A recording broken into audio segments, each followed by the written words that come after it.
নমস্কার, আমার রান্নাবান্না চ্যানেলে আপনাদের স্বাগত।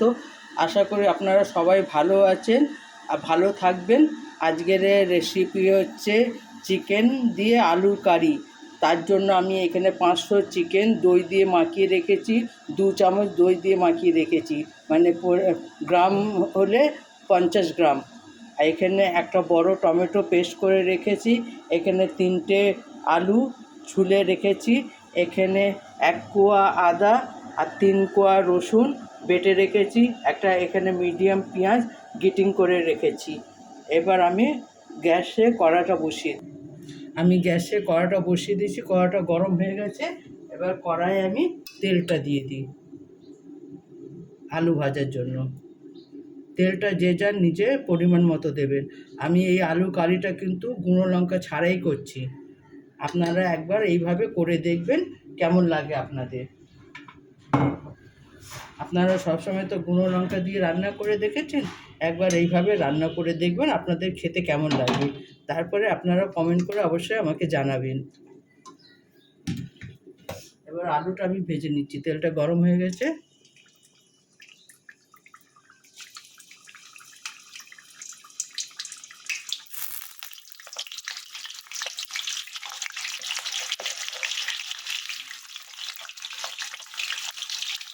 আলুটা একটু লাল লাল করে ভেজে নেবেন।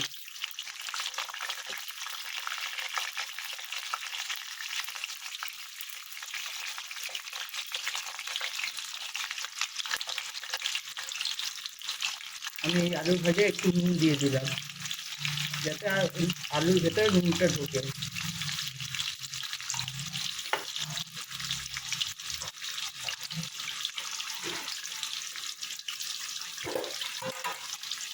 এরপর একটুখানি আমি হলুদের গুঁড়ো দেবো, আলুটা যাতে কালারফুল হয়। এবার ভালো করে নাড়িয়ে নেবে। আপনারা হলুদের জায়গায় আপনারা ফুড কালারও ব্যবহার করতে পারেন, সেটা আপনাদের ইচ্ছে, আপনারা যা ইচ্ছে দেবেন। বা এরকম হলুদ না দিয়েও ভাজতে পারেন।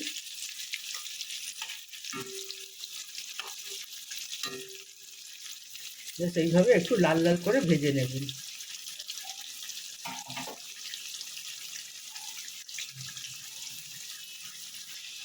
আলু আমার লাল লাল ভাজা হয়ে গেছে। এবার আমি আলুটাকে তুলে নেব। দেখুন এইভাবে লাল লাল করে ভেজে নেবে। আপনার পছন্দ হলে হলুদ দিয়ে ভাজা করবেন, নাহলে আপনি এরম ভেজে নিতে পারেন। এবার আমি আলুটা তুলে নিচ্ছি।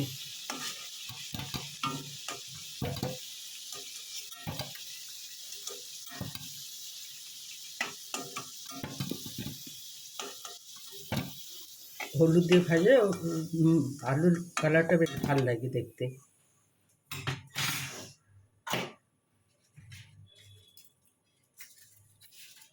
এরপর আমি এটাতে এই 3টে তেজপাতা দিলাম আর গরম মশলায় ফোড়ন দিলাম। আপনারা চাইলে জিরে ফোড়নও দিতে পারেন, আমি কিন্তু গরম মশলা ফোড়ন দিলাম, এটাতে গন্ধটা বেশ ভালো লাগবে। এরপর যে পেঁয়াজটা আমি গ্রেটিং করে রেখেছিলাম সেই পেঁয়াজটা দিয়ে দিলাম।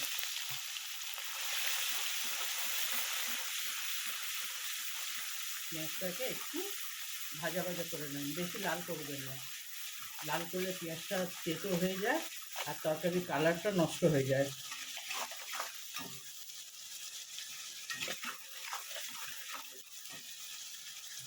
এরপর আদা বাটাটাও দিয়ে দেবো, আদা রসুন বাটা।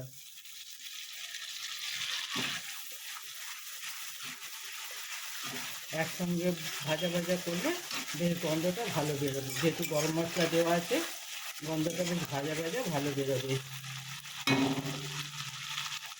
আপনারা চাইলে মাংসের সঙ্গে মেখে রাখতে পারেন, কিন্তু আমি মাংসের সঙ্গে মেখে রাখি না, আমি এইভাবেই করি। আপনারাও একবার এইভাবে করে দেখবেন।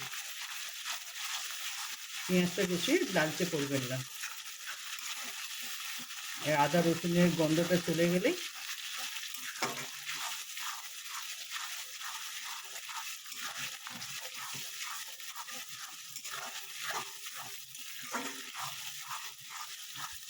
এইভাবে একটু ভালো করে ভাজা ভাজা করে নেব। আদা রসুনের গন্ধটাও চলে গেছে দেখুন।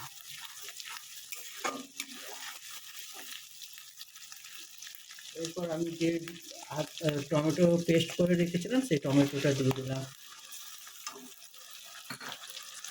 দিয়ে ভালো করে নাড়িয়ে নিলাম।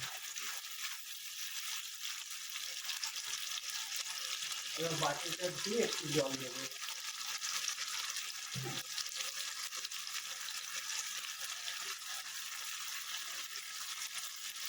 বাটিটা একটু দিয়ে জল দেবো,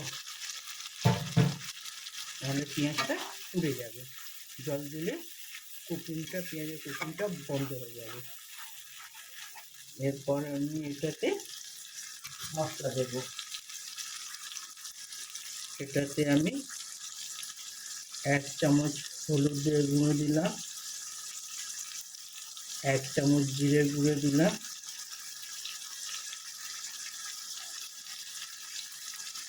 1 চামচ ধনের গুঁড়ো দিলাম। আমি কিন্তু এই চামচের ছোট চামচের দিই।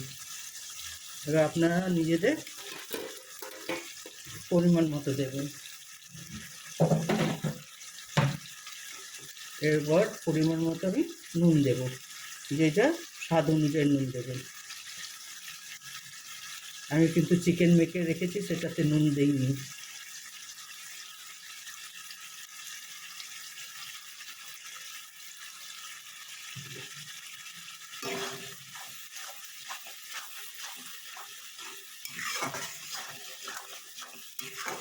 মশলাটা একটু কষা হয়ে যাক। এরপর 2টো কাঁচা লঙ্কা দেব, দিয়ে কষে নেব।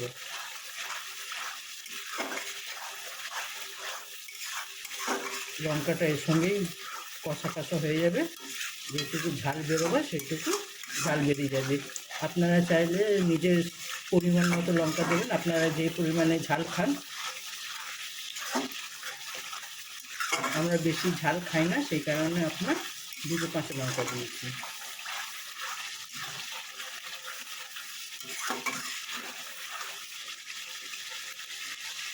এরপর আমি এটাতে একটুখানি চিনি দেবো ব্যালেন্স আনার জন্য। আপনারা চিনি দিতে পারেন বা স্কিপ করতে পারেন, সেটা আপনাদের ইচ্ছে।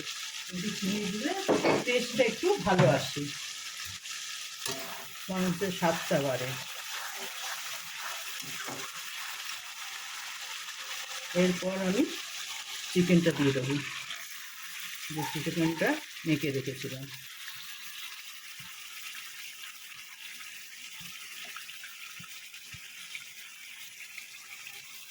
দিয়ে গ্যাসের ফ্লেমটা আমি সিম করে দেব।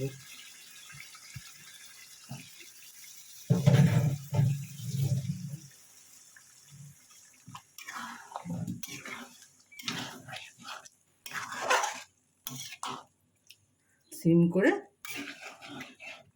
কষবো।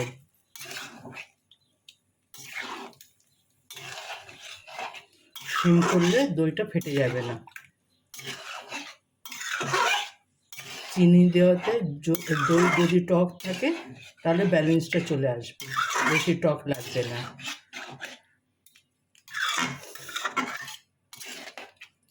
কারণ দইটা মিষ্টির দোকান থেকে আনা তো, ওরা বলবে যে টক নেই, কিন্তু আপনি দেখবেন যে টক। সেই কারণে চিনিটা দিয়ে দিলে টকটা ব্যালেন্স হয়ে যাবে।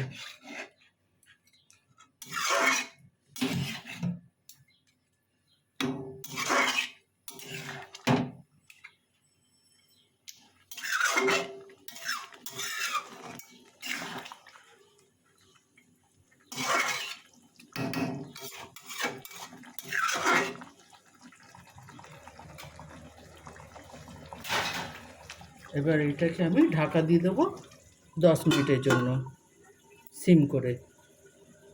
10 মিনিট পরে আপনাদের সঙ্গে দেখা করছি।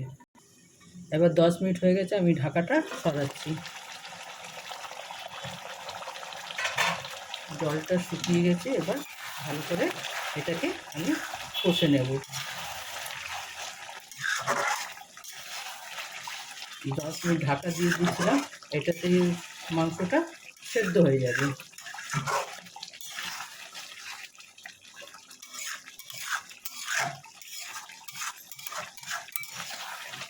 একবার এইভাবে রান্না করে খেয়ে দেখবেন কেমন হয়, তারপরে আপনারা আমাকে অবশ্যই কমেন্ট করে জানাবেন যে খেতে কেমন হয়েছে।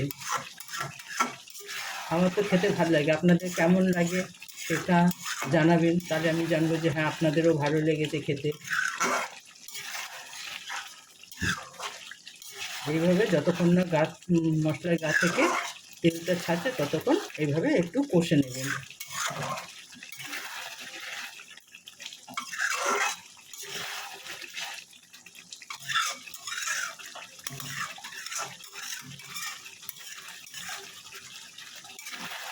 দেখুন মশলার গা থেকে তেলটা বেরিয়ে এসছে।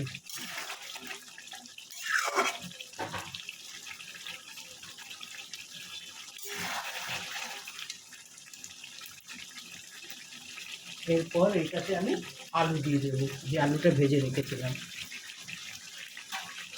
এই আলুটা দিয়ে আমি কষবো, তাতে কী হবে আলুটাও এর সঙ্গে কষা এতে আলুটাও সেদ্ধ হয়ে যাবে।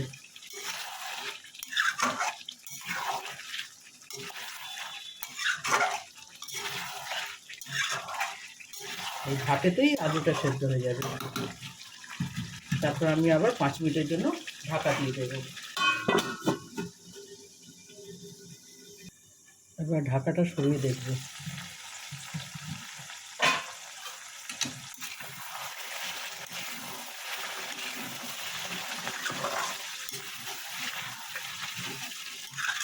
মশলাটা বেশ কষা কষা হয়ে গেছে।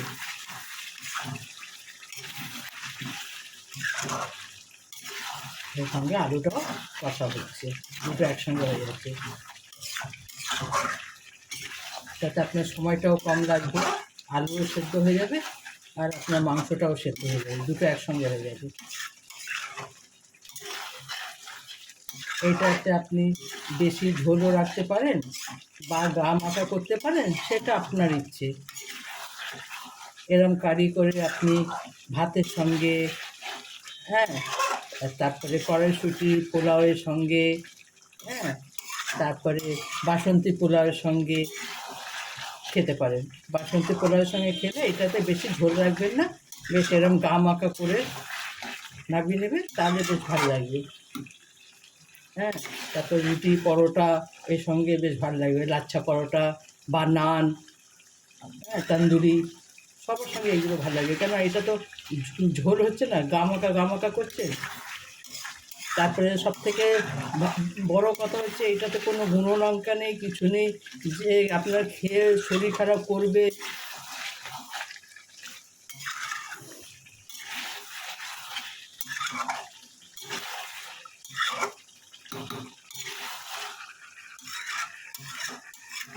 এগুলো ডাক্তার বেশি করে গুঁড়ো লঙ্কা খেতে বারণ করছে, বলছে আপনারা কাঁচা লঙ্কা খান, গোলমরিচের তরকারি খান।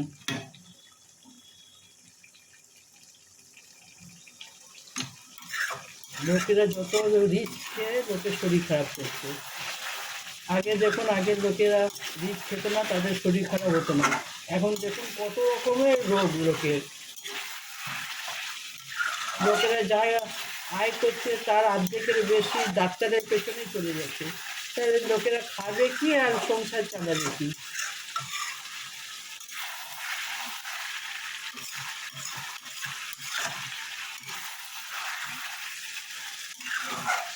দেখুন আমার একদম কষা কষা হয়ে গেছে, গা থেকে তেলটা ছেড়ে দিয়েছে, আর একটু কষবো, তাহলে আলুটাও একটু নরম হয়ে যাবে।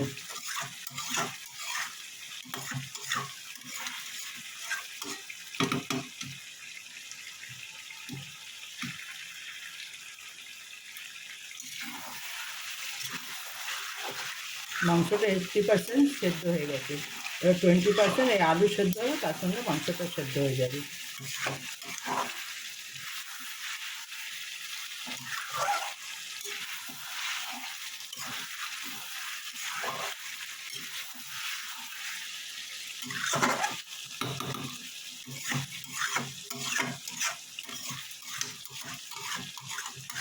একবার এইভাবে রান্না করে দেখবেন। আমি আপনাদের অনেকবার রিকোয়েস্ট করেছি, আপনারা প্লিজ কমেন্ট করে জানান কেমন হচ্ছে। হ্যাঁ, আপনারা কমেন্ট করে কিন্তু জানাচ্ছেন না যে কেমন হচ্ছে আমার রান্নাটা, আপনাদের আদৌ ভালো লাগছে কি না।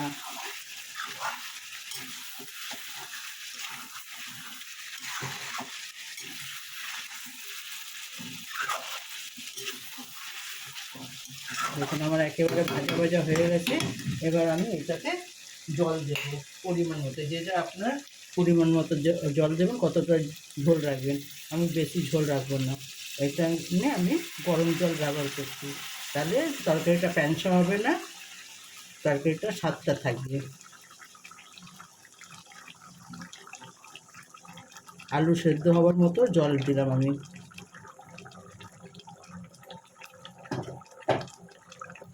এরপর ভালো করে নাড়িয়ে নেবেন।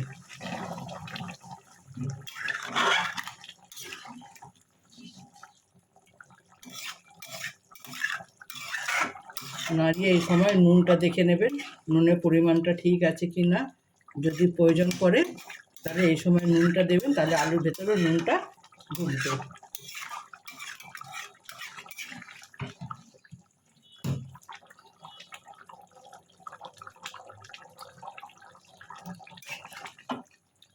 আমি দেখেছি নুনটা ঠিক হয়েছে। এরপরে আমি এর ওপরে ধনেপাতা দিয়ে দেবো।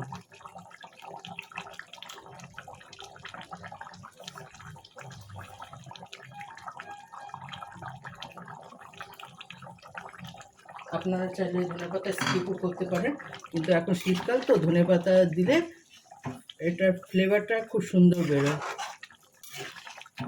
খেতে আপনার ভালো লাগবে, একটু নতুনত্ব লাগবে স্বাদটা।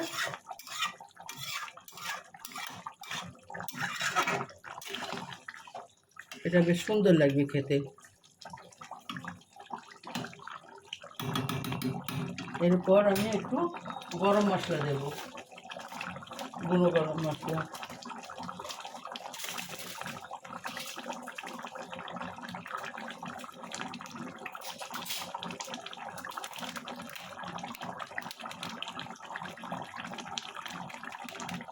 আপনার চাইলে গুঁড়ো মশলা স্কিপও করতে পারেন, কিন্তু গুঁড়ো গরম মশলা দেবেন।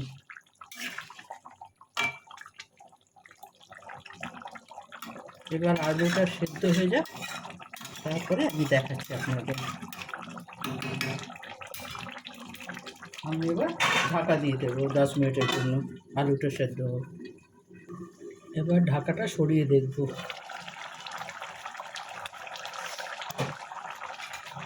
আলু সেদ্ধ হয়েছে কিনা।